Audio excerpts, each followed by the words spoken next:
Hello everyone, good morning, welcome back to new blog. আসলে তোমরা সবাই ভালো আছো আর আমিও ভালো আছি। এখন বাজে সকাল 6:30 আর আমি ঘুম থেকে উঠে হাঁটতে গেছি। ভাবছিলাম অনেক দিন থেকে হাঁটতে যাব, কিন্তু সেটা আর হয়ে উঠছিল না। তবুও দেরি হয়ে গেছিলো, তাও ভাবলাম যে তবুও যাই। অনেকে যারা মর্নিং ওয়াক করতে যায় তো তাদের কারোর সঙ্গ পাইনি। দেখতেই পাচ্ছ পুরো রাস্তাটা প্রায় ফাঁকা, সবার হাঁটা হয়ে গেছে, তারপরে আমি গেছি।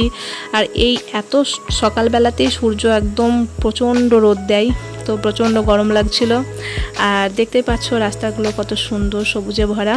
হাঁটতে ভালো লাগছিলো, কিন্তু খুব গরম লাগছিলো। আর সূর্য উঠে গেছিলো যেহেতু প্রচণ্ড রোদ। আর আমি আজকেই গেছিলাম হাঁটতে, তো চেষ্টা করছি একটু একটু করে নিজেকে ইমপ্রুভমেন্ট করায়। তো আজকের ব্লগটা দেখতে থাকো, আসলে তোমাদের ভালো লাগবে। আর আজকে দেখতে পাচ্ছ আমি 4337 স্টেপস কমপ্লিট করেছি। আর তারপরে বাড়ি এসে গরম জল খাচ্ছি। আর প্রচণ্ড গরম, কিন্তু আজকে আমি গরম জলটা একটু লেবু আর একটু আদা দিয়েছিলাম, তো এটা একটু টেস্টি হয়েছিল খেতে। নাহলে গরমে শুধু গরম জল খাওয়া যায় না।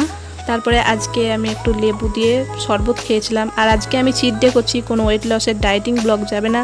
তো ব্রেকফাস্টে আমি খেলাম এগ রোল, আর তারপরে খেয়েছিলাম স্ন্যাক্স হিসাবে আম।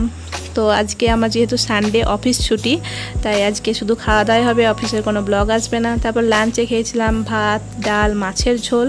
আর তারপর ডিনারে খেয়েছিলাম চাউমিন। তো আজকে পুরো ব্লগটাই বা চিট ডেই হলো। তো অনেক দিন থেকে আমি ভাবছিলাম যে ডায়েটিংটা 30 ডেজ কমপ্লিট করব, কিন্তু আমি একদিন চিট ডে করে নিলাম। আজকে ব্লগটা এখানে শেষ করছি। ভালো লাগলে প্লিজ চ্যানেলটাকে সাবস্ক্রাইব করে দিও। বাই।